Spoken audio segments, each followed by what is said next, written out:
అహల్య బాబుని గౌతమ్ని వదిలిపెట్టి ఇంటి నుండి కట్టు బట్టలతో వెళ్ళిపోతూ ఉంటుంది. వెళ్ళిపోతున్న అహల్యని భానుమతి ఆగు అని గట్టిగా కేక వేస్తుంది. అహల్య అక్కడే ఆగిపోతుంది. భానుమతి దగ్గరికి వచ్చి నీ మెడలో ఉన్న మంగళసూత్రాన్ని మర్యాదగా తీసి అక్కడ పెట్టి వెళ్ళు అని అహల్యని అంటుంది భానుమతి. దాంతో అహల్య షాక్ అయిపోతుంది.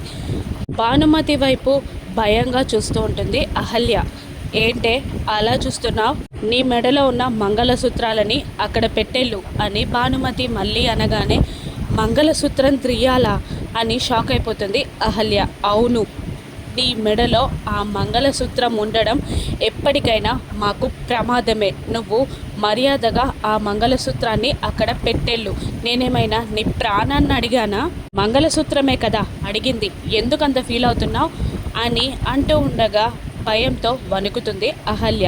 నువ్వు మర్యాదగా ఆ మంగళసూత్రాన్ని తీయకపోతే నేనే నీ మెడలో నుంచి ఆ తాళిని తెంచేస్తా అని అహల్య తాళిని పట్టుకుంటుంది భానుమతి.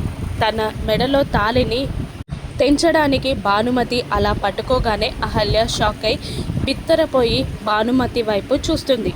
భానుమతి అహల్య తాళిని తెంచేస్తుందా? ఇప్పటికైనా అహల్య తన సహనాన్ని వీడుతుందా? ఉగ్ర రూపం దాల్చి తన మెడలోని తాళిని తెంచబోతున్న భానుమతికి బుద్ధి చెప్పి గౌతమ్తో తన బాబుతో తన జీవితాన్ని ఫుల్ఫిల్ చేసుకొనుందా? భానుమతికి ఎదురు తిరగనుందా? లేదంటే మళ్ళీ అహల్యలాగే ఆ ఇంటి నుండి వెళ్ళిపోతుందా? రాను నెప్సెస్లో చూద్దాం. Thank you for watching.